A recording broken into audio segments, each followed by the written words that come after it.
Buck up, pay up. Student loan payments officially resume this month, adding yet another bill for millions of Americans already struggling to make ends meet thanks to the abject failure of Bidenomics. Let's bring in Stopwoke founder Rob Smith. Good to see you, buddy. So, you have to kind of give them credit, though. They do keep selling, no matter how bad the product is and how much people don't want the product, they just keep selling. Well, yeah, it's interesting to me. I mean, first of all, with the student loan debt thing, they completely failed on that. So they sold this idea that everybody that voted for them would be getting their student loan debt removed, which obviously they knew was unconstitutional and was obviously struck down by the Supreme Court, et cetera, et cetera. And now they are pushing their fan base the propaganda that it was the activist MAGA Supreme Court that struck that down. So there's a lot of people that are going to be going back to pay those loans this month. I'm one of them, actually. And so when it comes to the student loans, there's two things to be aware of. First of all, there's two groups of people that have student loan debts, okay? So they're the high income individuals who are not going to have any issues paying off that debt, but then there are some lower income individuals that are going to have some trouble paying off that debt. And not only that, they're going to stop their discretionary spending, which is not a good thing when we have an economy that is not exactly doing so well right now. And the idea that they're calling this Bidenomics is backfiring on them, because now people are realizing that times are tough, their gas is higher, their groceries are more expensive, et cetera, et cetera. And the polling already indicates that people are connecting this directly to Joe Biden. So it really is kind of like a 1-2 punch of just bad news for anybody that voted for Biden. And it's all inflationary, right?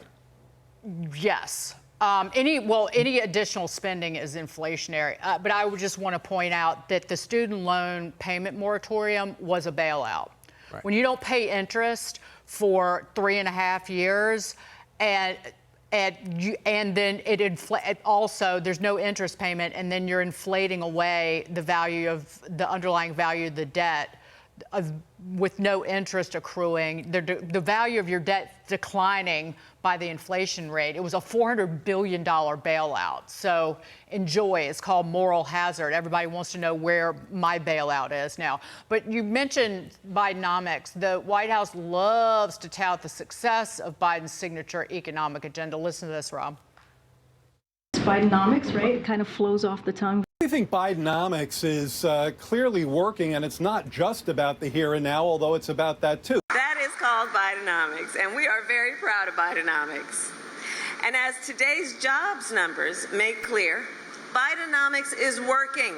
The Financial Times and the Wall Street Journal, I don't think they meant it as a compliment originally, started referring to my economic policy as Bidenomics. Well, guess what? It's working.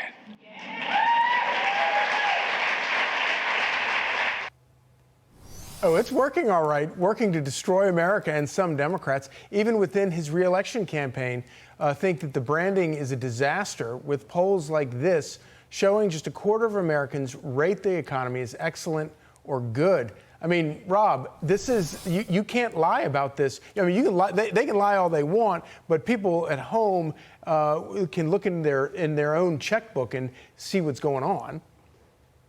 Well, here's the thing. So this is an example of the reality just outrunning the propaganda, okay? So they can propagandize all they want. They can send Karine Jean-Pierre to say all they want. They can, get Kamala Harris to form a coherent sentence every once in a while and put Bidenomics in it. But they can't lie about what people are feeling in their real lives. That's the whole thing. Our real lives are not, following the @Joe Biden Twitter feed that continues to put out all these lies. One of the big whoppers that they tell is that they pretend as if Joe Biden had created more jobs than any other president in American history, when the only thing that they really did was just reopen the jobs that were already there that were, closed down due to the pandemic and all that. So that's one of the other lies there. But the fundamental fact is that people are realizing that what's going on with the economy is not working. And I think that, like I said, it's backfiring with the Biden administration, because they've given this this fancy nickname that's working working against them because people are going to think higher groceries, that's Bidenomics. Right. Higher gas prices, that's Bidenomics. The fact that I always seem broke all the time when maybe I didn't when Trump was president, that's Bidenomics. I don't think that that's the connection that they want most people to be having. Thank you so much, Rob Smith. It is perfect.